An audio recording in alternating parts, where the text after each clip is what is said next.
미스터 클러치. 안녕하십니까 애청자 여러분, 문상열의 월드 스포츠입니다. 안녕하십니까.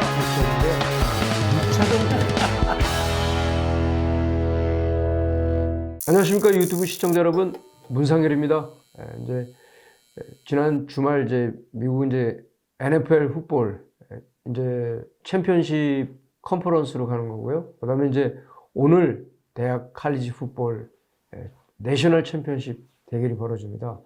이제 랭킹 1위 루이지애나 스테이트 유니버시티하고 3위 클램슨.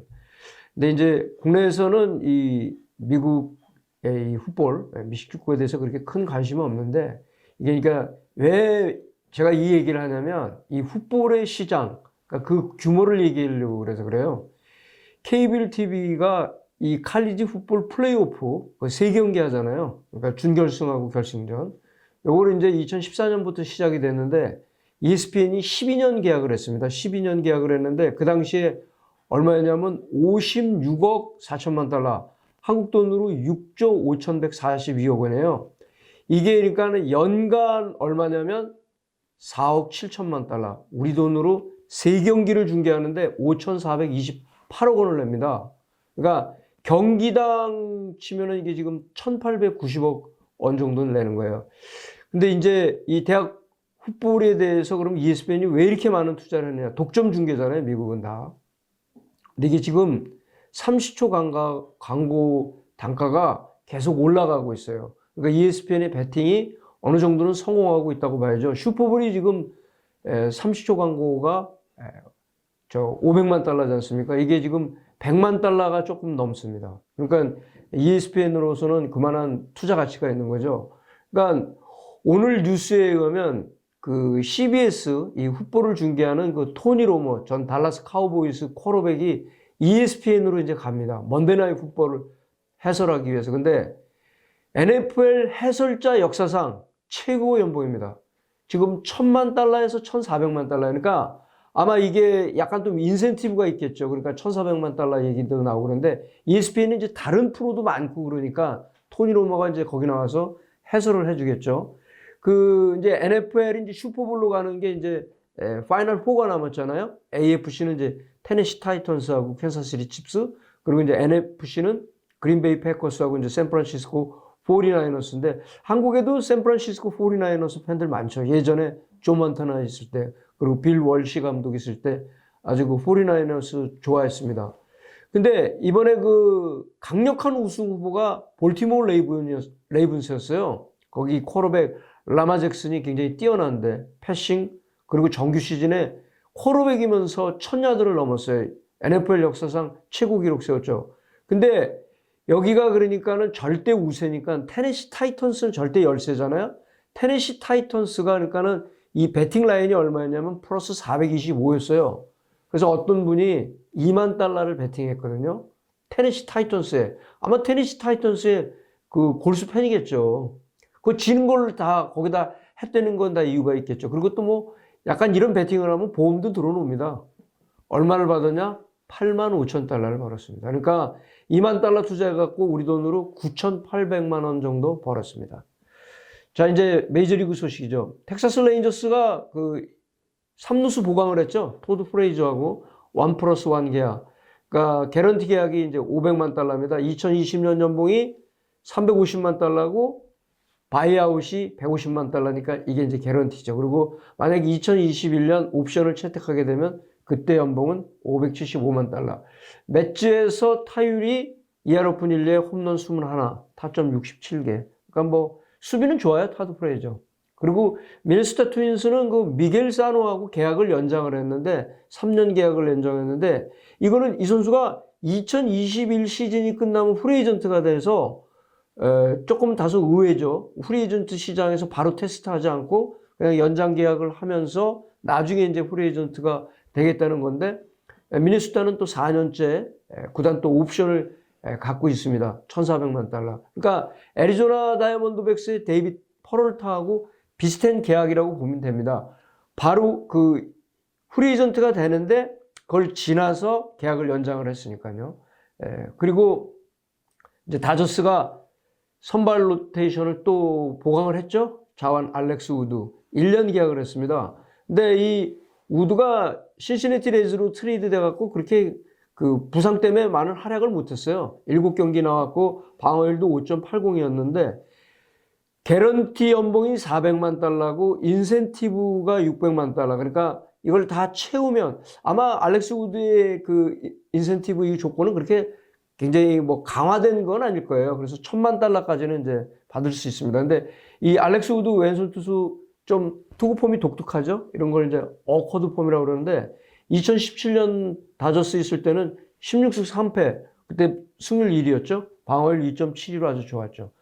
다저스 지금 선발 로테이션이 보면요.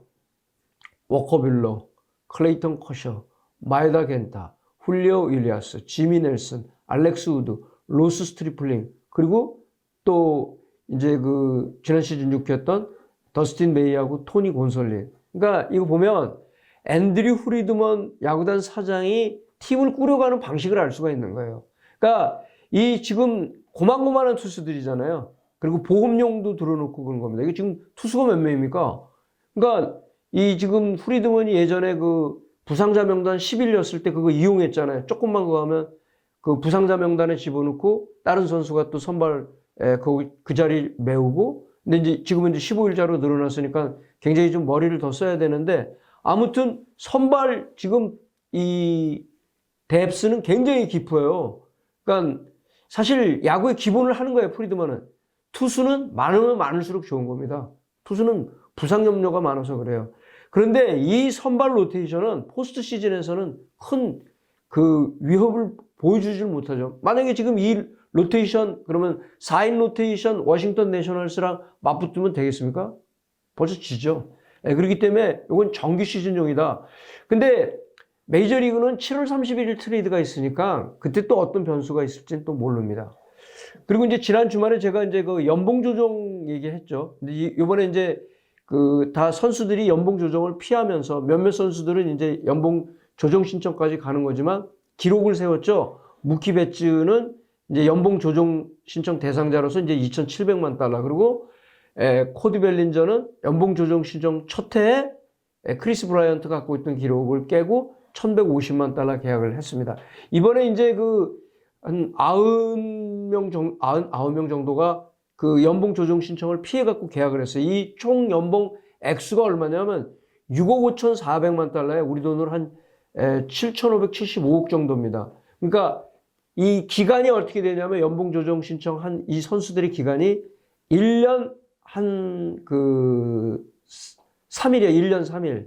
그러니까는 이 기간, 그 다음에 평균 연봉이 440만 달러입니다. 그러니까 414만 달러예요.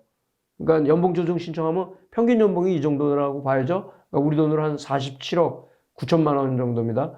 그러니까 주요 선수는 이제 무키 베츠, 그 다음에 이제 크리스 브라이언트, 클리블랜드 인디언스의 또 프란시스코 린도도 1,750만 달러. 그리고 신시내티 레즈의 그 트레버 바우어도 그 연봉 조정 신청 피하면서 신시내티하고 1,750만 달러 계약을 했는데 투수로는 역대 2위예요, 이게.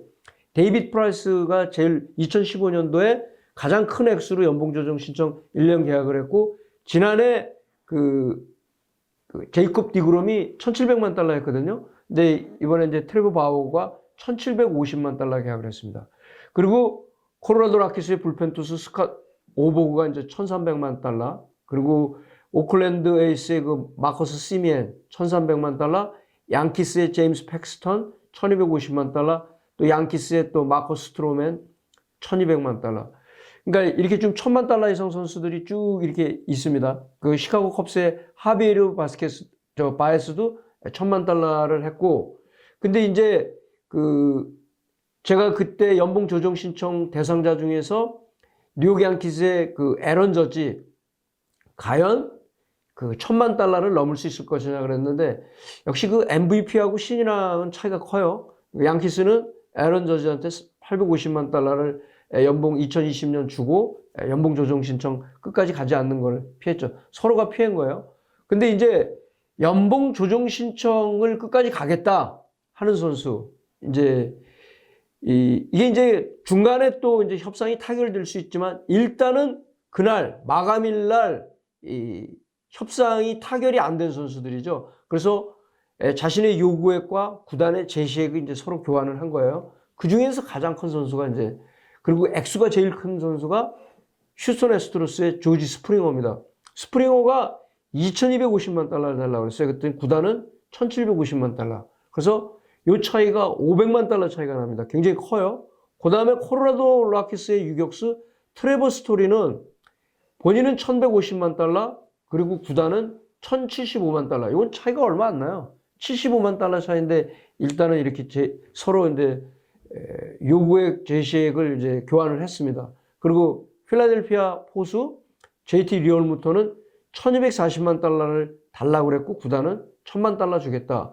그리고 2019 시즌 4실승 보스턴 레드삭스의 에이스로 활약한 그 왼손 투수 에드와르도 로드리게스는 897만 5천 달러를 달라고 그랬어요. 그랬더니 구단은 830만 달러만 줄게. 그래서 65만 5천 달러. 그리고 또 이제 그 맨 처음에 오프 시즌 되고 그랬을 때 그 트레이드 대상에 올랐던 선수 미러키 브루어스 조시 헤더도 이 연봉 협상 조정 피하지 못하고 서로 이제 요구액 제시액을 교환을 했는데 조시 헤더는 640만 달러 달라고 그랬고 미러키 브루어스는 410만 달러 주겠다. 그러니까 이건 좀 차이가 크죠. 230만 달러니까. 그리고 이제 다저스는 작 피러슨 950만 달러에 775만 달러. 그다음에 맥스먼 씨가 그 연봉 조정 신청 첫 해예요. 그래서 맥스먼 씨가 관심이 모아졌는데 구단은 400만 달러 주겠다고 그러니까 본인은 467만 5천 달러. 그래서 한 67만 5천 달러 차이가 나고 크리스 테일러, 페드로 바에즈도 일단은 구단과 협상이 타결이 안 됐습니다. 근데 이 지금 LA 다저스가 중간에 이 선수들이 또 협상이 타결이 될 수 있지만 일단 1983년 이후 가장 많은 선수가 이 지금 타결이 안 된 거예요. 그때 연봉 조정 신청 히어링까지 간 선수가 누구였냐면 다 쟁쟁한 선수들이었어요. 페르난도 발렌수엘라, 페드로 게레라. 페드로 게레라 월드 시리즈 MVP도 받았어요. 그 다음에 스티브 하우. 왼손 마무리 투수였는데 약물 복용 그때 막 코케인 이런 거, 그러니까 지금과 같은 스테로이드가 아니고 여긴 코케인 이런 거 복용해갖고 문제가 됐던 선수예요. 다저스 마무리 투수였는데. 그리고 전 그 엔젤스 감독이었던 마이크 소셔. 이렇게 4명이 그때 연봉 조정 신청을 끝까지 했습니다. 그리고 이번에 이제 코디 벨린저가 그 연봉 조정 신청 자격 첫 해 기록을 세웠지 않습니까? 그러니까 앞으로 2년이 더 남았어요. 그러니까 코디 벨린저 같은 경우는 과연 얼마만큼 또 연봉 조정 신청 기록을 세울지. 그렇지 않으면은 다저스가 그게 이제 힘드니까 빨리 장기 계약으로 프랜차이즈 플레이어로 만들지. 요게 관건입니다. 근데 벨린저가 또 그 얘기를 했어요. 이 기록 세우고 나서 캘리포니아에서 이 그 미러키 브루어스의 그 뭐 크리스찬 엘리치랑 이렇게 모임 그런 자리에서 기자들하고 잠깐 인터뷰를 했는데 그 사인 훔치기에 대해서 왜 그러냐면 다저스가 2017, 2018년도에 월드 시리즈에서 다 졌잖아요. 그 팀한테. 휴스턴 애스트로스하고 그 보스턴 레드삭스한테 다 졌는데 한마디로 썩스 그랬어요. It sucks. 근데 우리는 그런 거 하지 않았다. 우리는 우리 길대로 갔다. 그런 얘기를 했는데 그러면서 이제 벨린저가 이들이 이제 징계 어떻게 나올지 그것도 흥미롭다고 그랬습니다. 코디 벨린저 사실 저 개인적인 생각으로 코리 시거도 일단은 계약을 했잖아요. 근데 시거는 뭐 다저스가 프랜차이즈 플레이어로 생각하진 않겠지만 벨린저 같은 경우는 프랜차이즈 플레이어가 충분히 될 수 있습니다. 벌써 이렇게 짧은 기간에 MVP가 됐으니까요. 앞으로 코디 벨린저의 움직임이 그것도 흥미롭습니다. 이상 문상열의 월드스포츠였습니다. 구독, 좋아요 눌러주세요.